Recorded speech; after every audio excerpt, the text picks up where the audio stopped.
नमस्कार, मेरा नाम योगेश कुमार। मैं डिस्ट्रिक्ट अलीगढ़ के जट्टारी कस्बे से हूँ। ये मेरे पापा हैं सतीश चंद्र अग्रवाल। हम लोग यहाँ पे लंग सर्जरी के लिए एडमिट हुए थे मेदांता हॉस्पिटल में। हमारा जो ये प्रॉब्लम था लंग्स का 2020 से स्टार्ट हुआ। 2020 में पापा के बलगम में ब्लड आया। हमने लोकल हमारा home town Aligarh doctor Mittal बड़े अच्छे फिजिशियन हैं, उनसे कंसल्ट किया तो उन्होंने बताया कि ट्यूबरक्लोसिस है, आपको डायग्नोस्ड हुआ। ट्यूबरक्लोसिस की मेडिसिन चलने के बाद फिर भी जब ब्लड बंद नहीं हुआ तो हमने दिखाया, डॉक्टर ज्ञानेंद्र अग्रवाल हैं। डॉक्टर साहब से बात हुई तो उन्होंने कहा कि कुछ टेस्टिंग होंगी और इस टेस्टिंग के बाद हम इसको कोई एम्बुलाइजेशन होता है, एम्बुलाइजेशन करेंगे।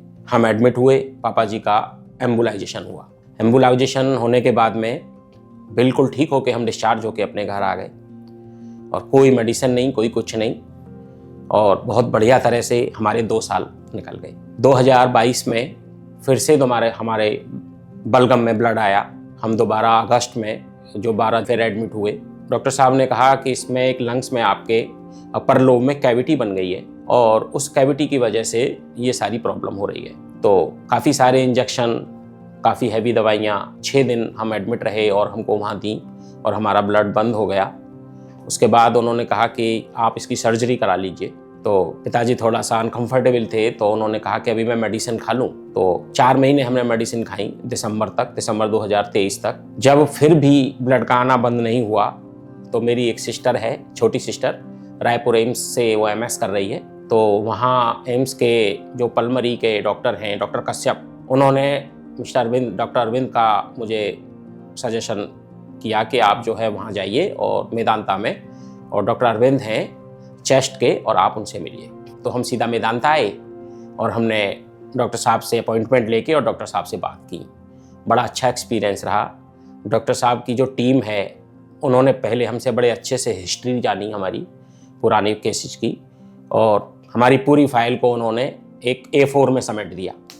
बड़े अच्छे से डॉक्टर साहब ने उसको रीड किया और बस हमसे यही कहा कि आप जो है इसको सर्जरी कराइए और जो कैविटी है आपकी इसको हम रिमूव कर देते हैं और कोई दिक्कत नहीं होगी आपको।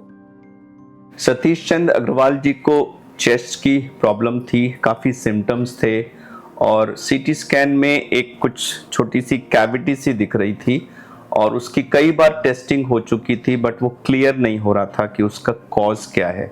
650 प्लस एज ग्रुप में अगर हमें कोई कैविटी भी दिखे लंग में तो कैंसर हमेशा एक पॉसिबिलिटी रहती है। यंगर लोगों में तो कैविटी ट्यूबरक्लोसिस या ऐसे कारणों से होती है, लेकिन ओल्डर लोगों में कभी कभी ट्यूमर की वजह से भी ट्यूमर गल जाता है और कैविटी रह जाती है। तो ऐसे में हमेशा ट्यूमर को रूल आउट करना पड़ता है, बट इनका वो चीज़ क्लियर नहीं हुई थी किसी टेस्ट से, इसीलिए फिर ऐसे में हमने दूरबीन की सर्जरी करके वो जो कैविटी थी उसका एक वेज एक्सीशन कहते हैं कि सिर्फ उस कैविटी को और थोड़ा सा लंग दोनों साइड में लेकर के उसको दूरबीन से, पूरी चेस्ट नहीं खोली थी, दूरबीन से उसको निकाल लिया था और वो पूरी की पूरी फिर हमने जांच के लिए भेजी थी कि इसमें कुछ क्लियर हो जाएगा। लेकिन सरप्राइजिंगली जब 6 दिन के बाद रिपोर्ट आई तो उसमें कैंसर निकला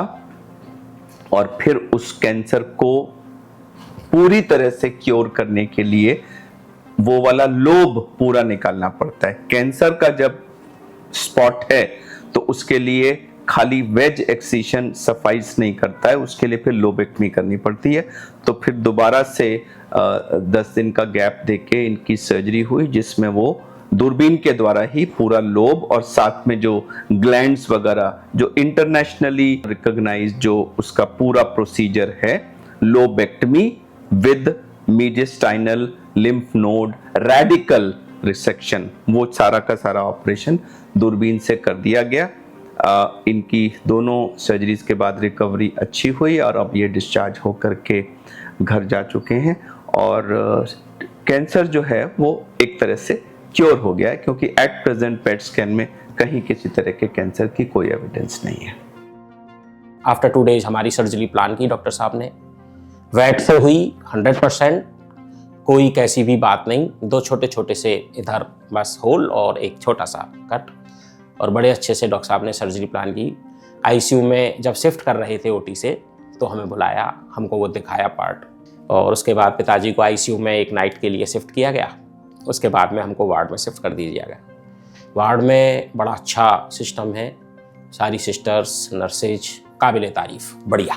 जो एक मरीज को चाहिए वो चीज़ बगैर कहे उसको अवेलेबल होना बहुत बड़ी बात है। और 8 दिन हमारी पहली सर्जरी होने के बाद जब हम डिस्चार्ज होने को थे तो जो सर्जरी की थी उसकी बायोप्सी की रिपोर्ट आई, उसमें कुछ वायरस ऐसा था कि हमको कुछ और टेस्ट कराने पड़े। उसमें हम 1 हफ्ते और रुके यहाँ पे, और जब वो हमारा क्लियर हो गया कि ये वायरस जो है लंग्स के अपर लोब में ही है, तो डॉक्टर साहब ने हमारी दूसरी सर्जरी प्लान की। उसमें जो थोड़ा सा हिस्सा उन्होंने कैविटी के रूप में निकाला था, लंग्स का अपर लोब उन्होंने पूरा रिमूव कर दिया। उसके बाद में सेम हुआ जैसे कि ओटी, उसके बाद आईसीयू, उसके बाद फिर वार्ड में। पिताजी मेरे बिल्कुल ठीक हैं, कोई भी ट्यूब और जो यहाँ पे जितनी भी ड्रेसिंग वगैरह हैं वो सारी रिमूव हो चुकी हैं।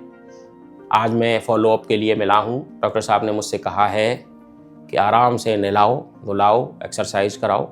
डॉक्टर साहब की टीम काबिल तारीफ़ है, दिन रात, और इवन संडे तो जबकि बिल्कुल ये समझते हैं कि संडे तो हमारा है, लेकिन संडे में भी टीम तो होती ही है, लेकिन अगर कोई स्पेशल ये था कि वो ही डॉक्टर ट्रीट करेंगे तो वो भी अवेलेबल है।